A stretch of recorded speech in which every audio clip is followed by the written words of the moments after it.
Hi, fifth graders. So it's Miss Dodd here, and I'm going to just talk a little bit about this book, Ben and Me, and then I'm going to chapter 4 with you. And then chapter 5 you'll read on your own. Chapter 4 has a lot of tricky vocabulary. So before we get started, let's go back and talk about the previous chapter. So Amos and Ben created a stove, which they named the Franklin stove, and Amos said he didn't have to take any of the credit. And then Ben now wears a hat that Amos sits in, and Amos takes some credit for the fact that Ben is able to basically know a lot about the people that he meets. So this next section that we're going to be reading is called Swimming. And before we start, just know there's some kind of sillier parts, and we'll read through it together and talk briefly at the end about what we just read because there are some tricky vocabulary words. So just over here, if we're looking to get ourselves thinking a little bit about the chapter ahead, how is Amos's opinion of swimming different from Ben's? How does a dog cause trouble for Ben one day while he is swimming? Why are the townspeople alarmed by the sight of Ben out in the woods? So here are our vocabulary words. It's yokels, and we'll see that part too in the book. Surmount, procession, barbarous, secluded, disported, floundering, culminated, ludicrous, apparition, despondency. So there are also some other tricky words that you'll notice as we read. So we're going to read and then we'll summarize at the end. Please follow along with the words as I read the chapter Swimming to you. Our life together went along smoothly and would have continued to do so had Ben not insisted on indulging in what I consider a dangerous, unsanitary, and barbarous custom. I refer to swimming. As the hot summer weather came on, we often took long walks in the country, which were to me most enjoyable. One unusually warm day when we had come to a secluded spot on the banks of the Schuylkill, Ben suddenly stripped off all his clothing, donned a silly-looking striped garment which he called bathing trunks, and plunged into the water. It was only my sudden scream and sharp nip on the ear that prevented him from diving in cap and all. While he disported in a most ridiculous fashion, snorting and floundering about, I, in the cap, was left perched on his heap of clothing, the prey to any wandering cat, dog, hawk, or snake that chanced to come along. As we walked home that evening, I spoke my mind fully. I spoke my mind fully in this ridiculous habit and the dangers to which it exposed me. In addition, I said, your hair is soaking wet, and I shall no doubt contract a frightful cold. Ben was stubborn about it, though. He was rather proud of his skill as a swimmer and insisted that nothing would happen to me. Nothing did for some time, until one afternoon. As I watched Ben diving, snorting, and splashing like an overgrown grampus, the thing I dreaded came to pass. Along the bank came trotting a half-grown mongrel dog, seeking mischief, as is the usual habit of such brutes. I looked wildly for Ben, but at the moment only the soles of his feet were visible. Fortunately, there were many bushes and many trees thereabout, so I lost no time in scurrying up a small sapling. Here in a broad crotch I settled in comfort to watch the proceedings.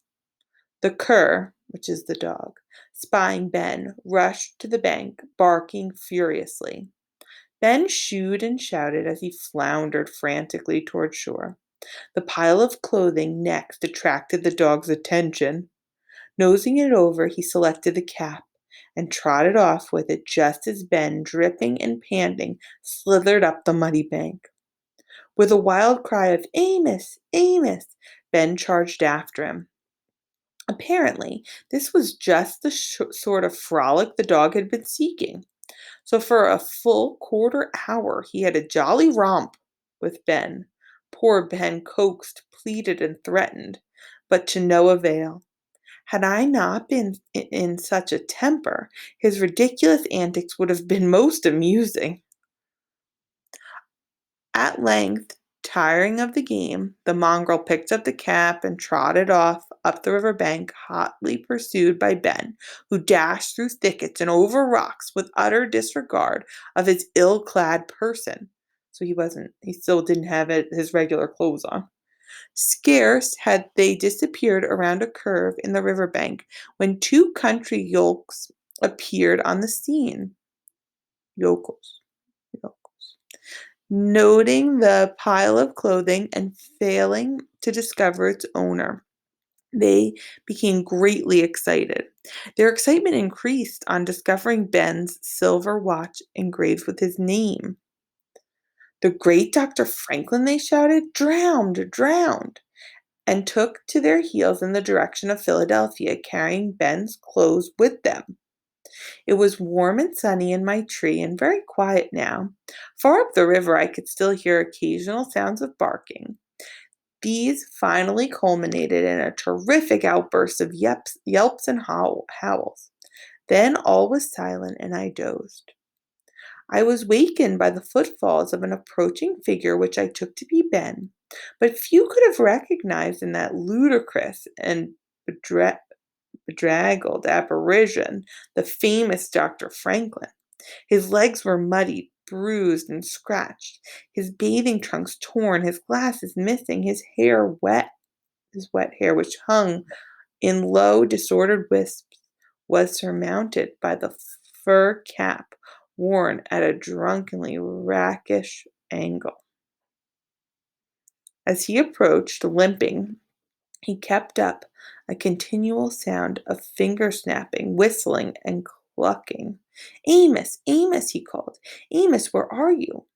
All the while peering near-sightedly into the bushes along the way. Touched as I was by his fondness for me, I could not help but chuckle at his appearance. I was about to relieve his anxiety when my attention was caught by the approach of a great crowd of people from the direction of Philadelphia. Among them, I could discern the governor, the mayor, and many other prominent citizens, as well as Ben's first volunteer fire brigade. Ben looked frantically about, but there was no escape save in the water, and of that he had had plenty. So, folding his arms, he attempted to appear as dignified as possible and awaited their arrival. As he did so, he leaned against the tree in which I had taken refuge. Without a moment's loss, I slipped into the cap so gently as to be entirely unnoticed. As the crowd beheld Ben, everyone broke into shouts of relief and joy, accompanied, however, by not a few snickers. He was surrounded by a milling throng, all bent on shaking his hand and congratulating him.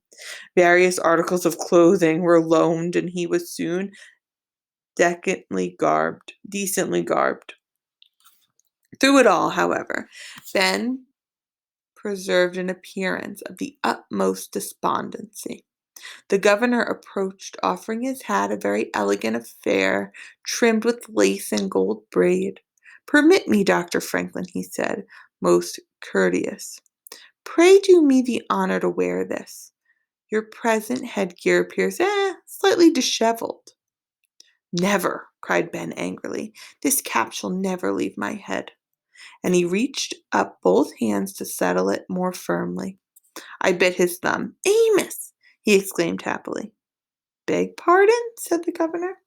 "Yes, Amos," I whispered fiercely. "And if you don't get us home quickly, you'll hear from me. Your hair is soaking, and this cap is so strong of dog.